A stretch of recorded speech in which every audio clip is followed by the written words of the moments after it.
بالله من الشيطان اللعين الرجيم. بسم الله الرحمن الرحيم. الحمد لله رب العالمين. الصلاة والسلام على أشرف الأنبياء المرسلين وخاتم النبيين وشفينا ونبينا ومذنبينا وأبو القاسم محمد.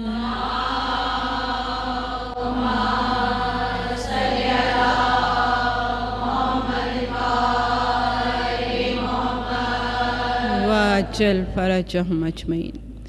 إنما يريد الله ليذهب عنكم الرجس أهل البيت ويطهركم تطهيرا.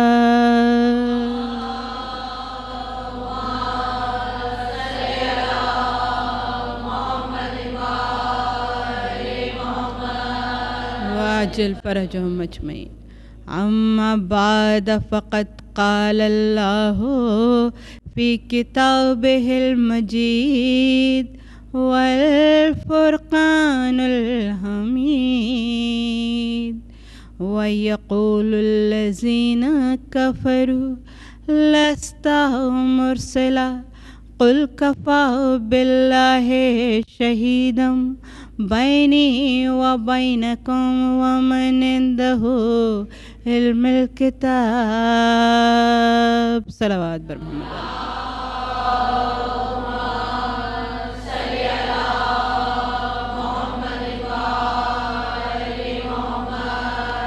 واجل فرجهم اجمعین. تمام حمد و ثنا اس رب العزت کے نام کہ جو آسمانوں اور زمینوں کو صرف 6 روز میں خلق کر کے سجا بھی دیتا ہے اور سنوار بھی دیتا ہے.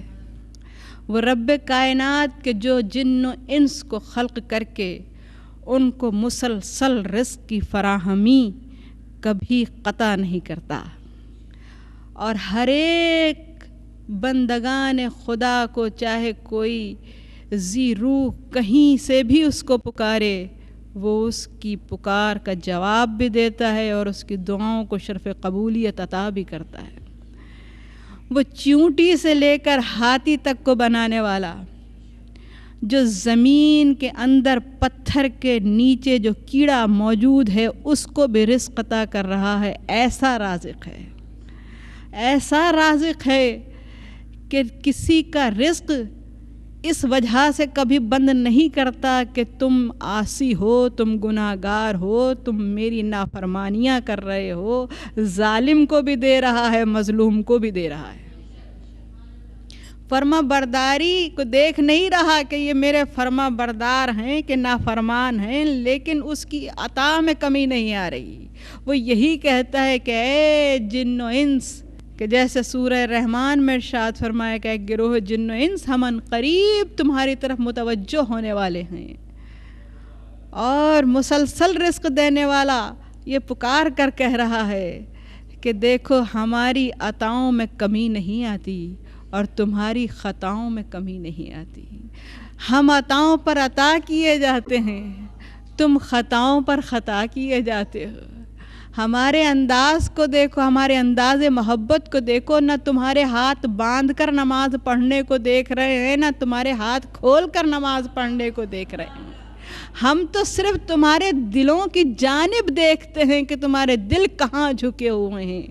اسی لیے ہم نے جسم کے کسی اور حصے پر کتاب حکمت کو اپنے رسول کے نہیں اتارا بلکہ قلب پر اتارا.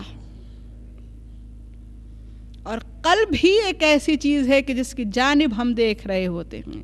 تمہارے اعمال میں کمی آ جائے لیکن اگر نیتیں تمہاری صاف ہیں، تمہارا دل پاک ہے، تو تمہارے اعمال قبول کر لیتے ہیں.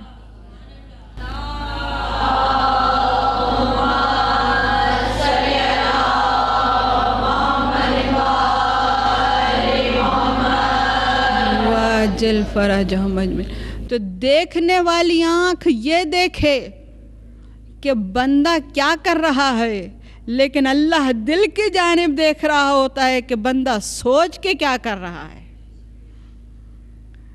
سائل کو ہم نے سوال کرنے سے پہلے دے دیا تو اس کا اجر کچھ اور ہے. سائل نے سوال کیا پھر دیا، اس کا اجر کچھ اور ہے. یاد رکھیے اس بات کو کہ اللہ وہ ہے جو کہ غفور الرحیم، سب سے زیادہ اس سے پیار کرتا ہے جو اس کے بندوں سے پیار کرتا ہے. یہ مت سوچئے گا کہ اللہ کی ہم کیا خدمت کر سکتے ہیں، اور ایسی عبادتیں ہم کہ ہم جب مصلی پر کھڑے ہوتے ہیں چاہے ہاتھ باندھ کے پڑھیں چاہے ہاتھ کھول کر پڑھیں. میں پوری امت مسلمہ سے میری بات ہے، پورے تمام عالم انسانیت سے بات ہے، کیونکہ میرا رب العالمین 18,000 عالموں کا رب ہے. کوئی مانے نہ مانے تب بھی وہ رب العالمین ہے. اسی لیے اس نے کہا الحمدللہ رب العالمین، میں عالمین کا رب ہوں. 18,000 عالموں کا رب ہے وہ. اور یہی وجہ ہے کہ کسی ایک شخصیت، کسی ایک فرقے، کسی ایک مذہب کا رب نہیں ہے. میرا رب سب کا رب ہے. جو رام کرتے ہیں ان کا بھی رب ہے، جو عیسیٰ اور مسیح کی بات کرتے ہیں ان کا بھی رب ہے. کائنات کے ہر مذہب کے ہر ماننے والے کا رب وہی وحدہ لا شریک ہے. اور اس کے رب کا سب سے پہلا پیغام یہ ہے کہ ہم کچھ بھی نہ بناتے، لیکن ہم نے جو کچھ بنایا وہ محبت میں بنایا. اور یہی بات حضرت جبریل امین نے پوچھی، بار الہ کس کی محبت میں؟ حدیث قصہ آپ سب سنتے ہیں، کس کی محبت میں؟ کہا ان کی محبت میں جو چادر کے نیچے ہیں. کہا چادر کے نیچے کون ہے؟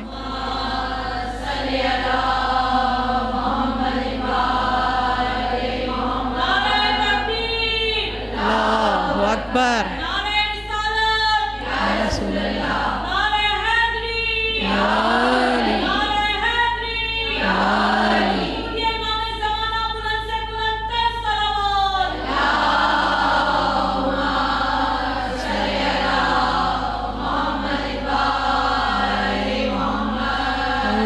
جل فرجہم اجمعین. کن کی محبت میں یا رب؟ کہا یہ جو چادر کے نیچے ہیں. کہا چادر کے نیچے کون ہے؟ یا حضرت جبریل آپ روز جاتے ہیں میرے رسول کے پاس، آج پہچان نہیں رہے؟ کہا چادر کے نیچے کون ہے؟ کہا وہ ہیں فاطمہ ذیشان.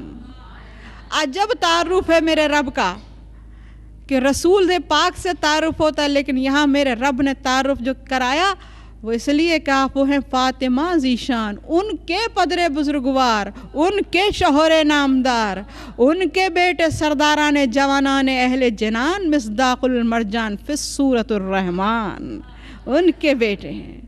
بس یہ سننا تھا. کہا کہ یا رسول اللہ کے پاس جا کر اے اللہ میں بھی ان پانچوں کا چھٹا بن جاؤں. اجازت ہے؟ تو اجازت ملی اور پہنچنے لگے. عزاداران امام، کیونکہ آج 9 محرم ہے اور 9 محرم کو فضائل کی اتنی زیادہ ضرورت اس لیے محسوس نہیں ہوتی کیونکہ دل غم سے چور ہوتا ہے. لیکن میں یہاں یہ بات ضرور پیغام دینا چاہتی ہوں کہ یہ وہ ہستیاں تھیں کہ جن کی محبت میں اللہ نے پوری کائنات کو سجایا بھی سنوارا بھی. وجہ کیا تھی کہ جب حضرت آدم علیہ السلام کو اللہ نے خلق کیا تو یہ اعلان کیا تھا کہ ہم ان قریب زمین پر خلیفہ بنانے والے ہیں، اور جب ہم تمہیں کہیں تو اس کے آگے جھک جانا تعظیمی سجدہ تھا. اور جو ہم ملائکہ کی بات کرتے ہیں تو یہ ہماری کم علمی ہے کہ ہم ملائکہ سے صرف ملائک یعنی فرشتوں کو تشبیہ دیتے ہیں، لیکن ملائکہ سے مراد یہ تمام امکانی قوتوں کو رب نے کہا کہ جھک جانا. تمام امکانی قوتیں جو اللہ نے بنائی ہیں سب کی سب جھک جانا. ان میں ایک قوت جو تھی وہ ابلیس کی بھی تھی جو کہ آگ سے بنا تھا. جب رب نے کہا کہ میں اپنی جزوی روح اس میں شامل کر دوں تب جھکنا. فرشتے معصوم تھے. ابلیس نے بہکایا کہ تمہیں کیوں نہیں زمین پر خلیفہ بناتا، تم تو تسبیح و تقدیس میں رہتے ہو، عبادتیں کرتے ہو، تم کہو. فرشتوں نے کہا کہ اے پروردگار یہ تو زمین پر جا کر فساد کرے گا، تو ہمیں بنا دے. لیکن بس اتنا سننا تھا. پروردگار نے کہا کیا تم وہ سب کچھ جانتے ہو جو میں جانتا ہوں؟ فوراً معصوم فرشتوں نے کہا کہ نہیں پالنے والے، ہم وہ کچھ نہیں جانتے جو